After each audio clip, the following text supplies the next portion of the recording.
Assalamualaikum warahmatullahi wabarakatuh. Untuk peserta didik semua, khususnya kelas 12, kemarin kalian sudah membuat surat lamaran pekerjaan. Untuk materi juga sudah saya share.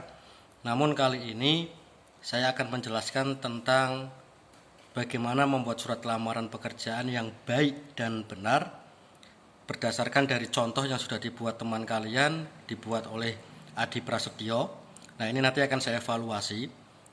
Namun dari apa yang saya bahas, saya evaluasikan nanti, tolong itu semuanya dicatat. Dicatat, diresum, kemudian nanti ditulis. Setelah diresum, ditulis, nanti kalian semuanya wajib membuat video. Video kameranya menghadapkan ke kalian, kalian bacakan hasil resum dari materi saya ini, dari evaluasi saya yang kalian resum, nanti kalian bacakan menghadap ke kamera. Dan ini hukumnya wajib untuk semuanya karena ini nanti merupakan penilaian tugas. Dan nanti saya akan pilih 10 terbaik dan 3 terbaik. Insya Allah nanti kalau ada rezeki 3 terbaiknya akan saya kasih hadiah. Hadiahnya apa? Ya nantilah. Insya Allah akan saya kasih hadiah, mungkin pulsa kuota dan lain sebagainya. Jadi didengarkan baik-baik apa yang akan saya evaluasikan berkaitan dengan surat lamaran pekerjaan ini. Kalau suaranya kurang keras, silahkan kalian bisa memakai handset. Oke ya, semoga apa yang saya jelaskan ini bisa bermanfaat buat kalian semua dan disimak baik-baik. Yang pertama, surat lamaran pekerjaan itu ada kopnya. Nah, cuman kop di sini tidak ada yang namanya logo. Yang pertama yang harus kalian tulis di sini adalah hal. Ini di sini udah ada hal. Surat lamaran pekerjaan. Harusnya surat lamaran pekerjaan. Ini tidak ada kata suratnya. Lampiran. Lampiran di sini 1 lembar. 1 lembar ini dasarnya apa? Ini salah. Ini harusnya apa? Dilihat pada ini. Hal yang dilampirkan ada berapa? Di sini ada 6 item kan? Ada pas foto, ada daftar riwayat hidup, bla bla bla, dan sampai surat keterangan lulus SMK atau ijazah. Nah, ini ada 6, berarti harusnya di sini ada 6 lembar. Itu harus dipahami. 6 lembar. Dasarnya dari mana? Dari sini. Kalau di sini kalian melampirkan nanti ada 7, berarti harus 7 lembar. Kalau yang dilampirkan ada 1000, ya 1000 lembar. Ikuti jumlah yang ada di sini. Kemudian di sini ada kota. Ini jangan ditulis daerah ya. Daerah itu maksudnya desa, tapi tulis kota. Kenapa? Kalau kecamatan, desa itu kadang orang nggak tahu. Tapi kalau Batang, oh ini berarti Kabupaten Batang. Dan itu lebih baik menggunakan kota atau kabupaten. Kemudian ini tanggal, ini adalah tanggal kapan surat lamaran ini dibuat. Oke, ini adalah bagian kop surat atas ini. Nah, kemudian tujuan surat. Tujuan surat itu ditujukan kepada siapa? Ingat, ini surat. Surat itu adalah alat komunikasi secara tidak langsung, berarti berkomunikasi. Dan ini menggunakan yang terhormat, bukan kepada. Kalau surat ini dimasukkan ke dalam amplop, baru di amplopnya itu ditulis kepada. Tapi karena ini langsung di surat ditulis yang terhormat.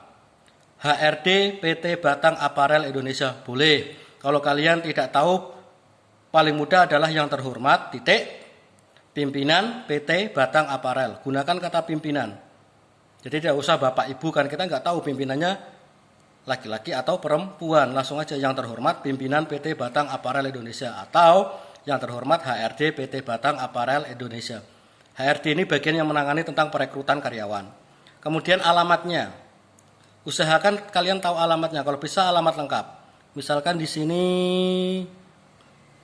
Jalan Sendang Tulis. Oke, enggak apa-apa. Jalan Sendang Tulis, kalau ada nomornya tulis Jalan Sendang Tulis nomor Blok B9 atau Blok B nomor 9 boleh. Kemudian Batang ini berarti kota. Kota di mana alamat perusahaan yang kalian tuju itu. Nah, kemudian di sini ada yang namanya dengan hormat. Ini namanya tujuan. Kemudian dengan hormat ini adalah salam pembuka. Ada namanya salam pembuka. Ini dengan hormat. Dengan hormat ini karena dia merupakan salam, dia harusnya menjorok. Menjorok. D-nya besar. Kemudian bawahnya lurus di sini berdasarkan. Kalau kalian mau menggunakan penjorokan, menjorok. Karena ini paragraf. Tapi kalau tidak ingin melakukan penjorokan paragraf, berarti semuanya mepet kiri semua, gitu ya, mepet di kiri semua, di sini di garis ini. Nah, berdasarkan ini sudah beda lagi, ini B-nya besar, ini namanya salam pembuka. Berdasarkan pengumuman. Nah, ada 3 hal yang harus saya jelaskan di sini. Kalau kalian ini merupakan inisiatif sendiri dalam artian aji mumpung, oh nggak tahu di sana butuh pekerja atau tidak, di sana ada lowongan pekerjaan atau tidak, yang penting saya mau daftar aja lah. Intinya wes aji mumpung lah, siapa tahu nanti bisa masuk ke dalamnya. Nah, kalian nanti gunakannya bukan berdasarkan tetapi langsung di sini saya yang bertanda tangan di bawah ini titik 2, langsung sebutkan nama bla bla bla bla. Kalau itu inisiatif sendiri. Kalau itu berdasarkan pengumuman, karena ini berdasarkan berarti ada dasarnya. Dasar itu bisa dipertanggungjawabkan, berarti ini pengumuman resmi. Berdasarkan pengumuman. Nah, good, baik. Nah, kemudian yang ketiga itu kalau kalian dapatnya dari media, entah itu membaca koran, entah itu membaca internet, dari internet atau apapun. Nah, itu kalian tuliskan setelah membaca. Yang ketiga, setelah membaca, kalau itu dari iklan. Misalkan setelah membaca harian Suara Merdeka. Nah, Suara Merdeka itu kapan terbitnya? Setelah membaca Suara Harian Merdeka pada hari. Nah, hari apa terbitnya? Misalkan hari Senin, tanggal berapa, tentang lowongan pekerjaan di PT Aparel Indonesia. Titik, saya yang bertanda tangan di bawah ini. Jadi nanti HRD atau pimpinan itu tahu, oh ini anak dapat informasi ternyata dari iklan yang kita sebar. Oh ini ternyata dari pengumuman yang kita sebar di SMK atau di sekolah-sekolah. Lanjut, ini titik. Kemudian saya yang bertanda tangan di bawah ini. Ini titik 2. Titik 2 ini mepet. Jangan diberikan spasi. Ya, ini titik 2 ini mepet tanpa spasi. Karena ini tanda baca. Tanda baca itu tidak boleh ada spasi seperti titik, tanda seru, tanda baca tanya, dan lain sebagainya. Itu nggak boleh ada spasinya. Kemudian nama. Nah ingat, saya yang bertanda tangan di bawah ini sudah masuk pada bagian isi surat. Isi surat, ini isi surat. Saya yang bertanda tangan di bawah ini. Nah nama ini masih bagian dari ini. Masih masuk ke isi surat, dia tidak membentuk paragraf baru. N-nya kecil, tempat tanggal lahir T-nya kecil, alamat A-nya kecil, pendidikan P-nya kecil, seperti ini. Nah, sekarang di sini titik 2-nya kenapa kok nggak mepet? Katanya tanda baca nggak boleh ada spasi. Ini untuk estetika, untuk keindahan, agar surat lamaran pekerjaan kalian terlihat baik. Ini harusnya sejajar, lurus. Nama Adi Prasetyo, A sama P-nya besar karena ini merupakan nama orang. Tempat tanggal lahir Batang, B-nya besar karena ini merupakan nama kota. Kemudian ini tanggal lahirnya, kemudian alamat. Nah, alamat ini ditulis dari susunan yang terkecil. Susunan terkecil itu mulai RT, RW, kalau ada dukuh-dukuh, kalau ada desa-desa, kalau ada nomor rumah ya berarti RT, RW, kemudian nomor rumahnya, desanya, kecamatan, kabupaten. Kemudian pendidikan. Di sini ada teknik kendaraan ringan. Ingat, kalau kalian nanti tambahkan otomotif. Teknik kendaraan ringan otomotif, baru bawahnya T ini di sini. Teknik kendaraan ringan otomotif, bawahnya T. SMK Diponegoro Banyu Putih. Kenapa? Agar terlihat lebih rapi. Jadi nggak usah diselselkan seperti ini. Jadi teknik kendaraan ringan otomotif, bawahnya T ini lurus di teknik, bawahnya SMK Diponegoro Banyu Putih. Kemudian bermaksud, ini juga tanpa spasi garis.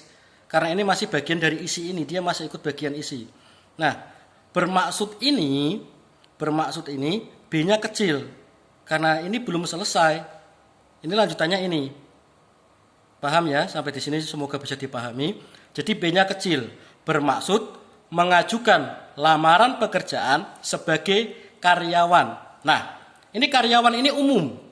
Nanti kalau kalian lihat pengumuman, kalian atau baca namanya iklan lowongan pekerjaan, dilihat sebagai karyawannya itu karyawan apa. Misal, bermaksud mengajukan lamaran pekerjaan sebagai marketing di PT bla bla bla, sebagai staf produksi di PT bla bla bla. Jadi jelas tujuan kalian itu apa, ngelamar itu mau jadi apa. Dan jangan ada dua posisi, fokuskan satu posisi yang paling kalian inginkan agar jelas surat lamaran kalian itu. Jadi bermaksud mengajukan lamaran pekerjaan sebagai marketing atau sebagai staf produksi atau yang lainnya di PT Batang Aparel Indonesia. Ini titik. Sebagai bahan pertimbangan, dengan ini saya lampirkan titik 2, ini tanpa spasi lagi harusnya mepet. Bagi sampai di sini baik. Nah, Ini juga masih bagian isi. Ini masih bagian isi. Sebagai bahan pertimbangan, dengan ini saya lampirkan, ini masih isi. Yang pertama, ingat, membuat daftar lampiran surat lamaran pekerjaan itu harus urut. Urut itu mulai apa? Mulai identitas diri dulu. Identitas diri itu di mana sih? Yang paling lengkap ada pada kurikulum vitae atau daftar riwayat hidup. Jadi jangan pas foto dulu. Yang pertama dilampirkan adalah daftar riwayat hidup pertama. Setelah itu apa? Fotokopi KTP, karena KTP ini adalah tentang identitas Anda. Kemudian fotokopi KK, kartu keluarga ini nggak masuk, nggak usah. Karena biasanya cukup daftar riwayat hidup dan fotokopi KTP. Itu untuk untuk keterangan identitas si pelamar. Kalau kalian KTP belum punya bagaimana? Gunakan kartu pelajar. Kalau kartu pelajar belum ada gimana ini? Minta surat keterangan. Surat keterangan itu surat keterangan boleh minta di desa boleh. Misalkan surat keterangan bahwa kalian lulus, minta dari sekolah itu juga boleh. Hanya sebagai lampiran. Tapi kalau dari sekolah usahakan ada kartu sekolah, kartu tanda pelajar. Nah, kalau kalian umurnya sudah cukup, boleh menggunakan kartu tanda penduduk atau KTP. Nah, setelah ini apa? Barulah ke pas foto tentang diri kalian. Nah, pas foto ini dibutuhkan ukuran berapa? Kalau ukuran 4x6, yo lampirkan 4x6 sesuai dengan yang diminta perusahaan yang kalian ingin masuk ke dalamnya. Ini berarti tadi yang pertama daftar riwayat hidup, yang kedua fotokopi KTP, yang ketiga pas foto. Gitu ya. Nah, kemudian di sini ada fotokopi SKCK. Ini SKCK itu bisa iya, bisa tidak. Sifatnya belum tentu. Bisa wajib, bisa sunnah, bisa tidak sama sekali. Pokoknya ini tergantung nanti dari apa yang diminta perusahaan. Tapi biasanya SKCK itu dilampirkan. Kalau kalian kerjanya masih di dalam kecamatan, itu cukup minta SKCK di Polsek. Di Polsek saja itu sudah cukup. Tapi kalau kalian misalkan kok sudah luar daerah itu maksudnya sudah keluar Kabupaten Batang atau mungkin keluar kecamatan dan di situ ada perusahaan besar. Itu biasanya SKCK-nya mintanya di Polres. Di Polres. Kalau kita berarti Polresnya Polres Batang. Nah, ini SKCK. Kemudian ada yang namanya ijazah. Ijazah atau surat keterangan lulus. Kemudian yang dibutuhkan apa lagi? Kalau kalian di sini kok menyalonkan diri melamar pekerjaan sebagai seorang driver, berarti harus kalian lengkapi dengan fotokopi SIM. Kalau truk berarti B1. Kalau mobil biasa, misalkan mobil doplak box, itu biasanya cukup SIM A. Atau misalkan kok ini pakainya kendaraan ternyata motor, berarti kalian harus punya SIM C. Dan itu persyaratan seperti itu harus dimasukkan sebagai apa? Sebagai penunjang. Kemudian yang terakhir, pada lampiran ini lampirkanlah sertifikat-sertifikat yang kalian miliki. Misal, beruntung kalian di SMK. Kenapa untungnya? Karena di SMK ada sertifikat prakerin. Minimal kalian punya satu. Itu dilampirkan. Buat apa? Biar orang tahu bahwa kalian pernah memiliki pengalaman bekerja. Seperti itu. Cuman sertifikat itu juga harus hati-hati. Dalam artian sesuai nggak dengan bidang yang akan kalian lakukan. Misal, kalian melamar sebagai tenaga driver atau pengemudi. Pengemudi itu yang penting kan skill. Satu skill kemampuan mengemudi dibuktikan dengan memiliki SIM. Itu nantinya. Kok kalian melampirkannya sertifikat menjahit? Itu kan nggak pas. Apa hubungannya mengemudi sama menjahit? Nah, makanya kalau sertifikat itu tidak sesuai dengan bidang pekerjaan, jangan dilampirkan. Oke? Nah, ini untuk lampiran suratnya. Jadi ingat, identitas diri dulu yang pertama, mulai kurikulum vitae, kemudian KTP, ada foto, kemudian ada ijazah, SK, CK, kemudian sertifikat lain sebagainya. Itu. Kemudian sampai di sini ini isi. Sampai lulus SMK ini isi. Nah, demikian surat lamaran ini. Nah, demikian surat lamaran ini merupakan kalimat penutup.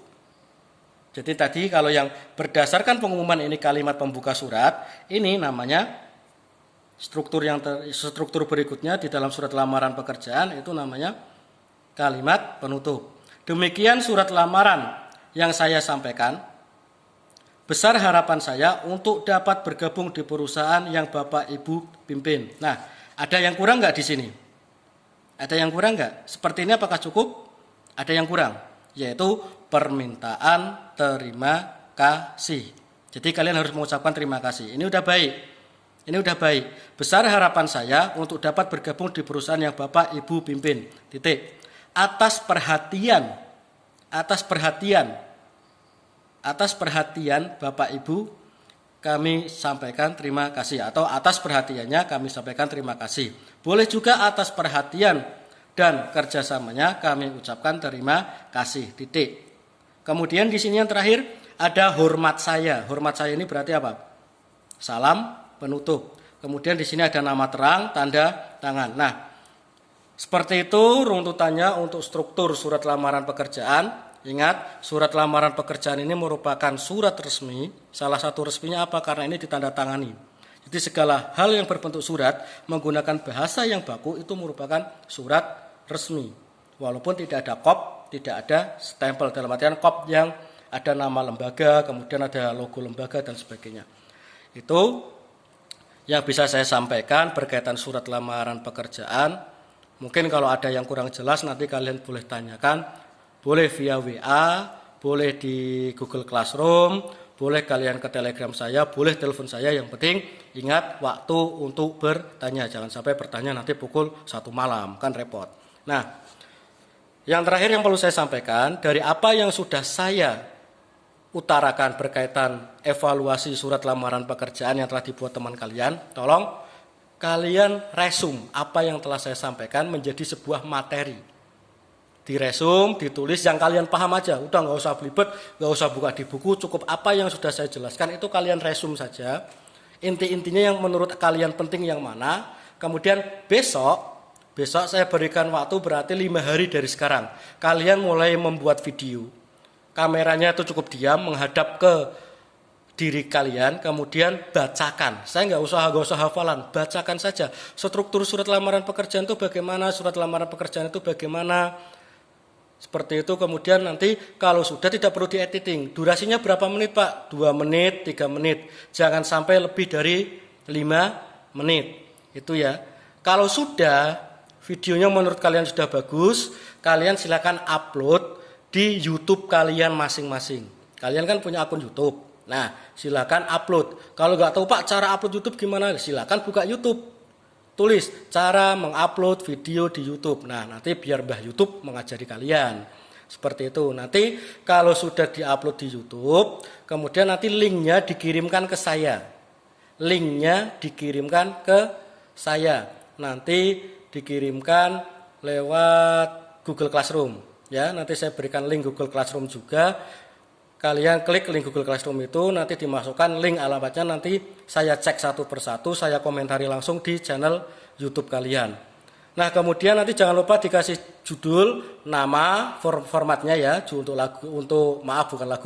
untuk video yang diupload, formatnya nama, kelas, kemudian surat lamaran pekerjaan. Sekali lagi formatnya nama lengkap kalian, boleh menggunakan strip, boleh menggunakan underscore, boleh menggunakan spasi, nama, kelas, kemudian surat lamaran pekerjaan. Itu semoga bisa dipahami. Dari saya cukup sekian. Jangan lupa tugas ini hukumnya wajib. Semuanya harus membuat video, semuanya harus bisa mengupload. Pak, boleh kerja kelompok enggak sama teman? Boleh, silakan saling bekerja sama. Yang penting ketika keluar rumah, ingat protokol keselamatan, selalu social distancing-nya dijaga, kemudian memakai masker. Jangan lupa yang terakhir, cuci tangan dan jagalah kesehatan kalian. Cukup sekian dari saya, semoga bermanfaat. Saya tunggu maksimal hari Selasa, tugas kalian sudah upload di YouTube agar bisa saya tonton dan saya komentari. Terima kasih. Bila ada salah kata saya mohon maaf. Wassalamualaikum warahmatullahi wabarakatuh.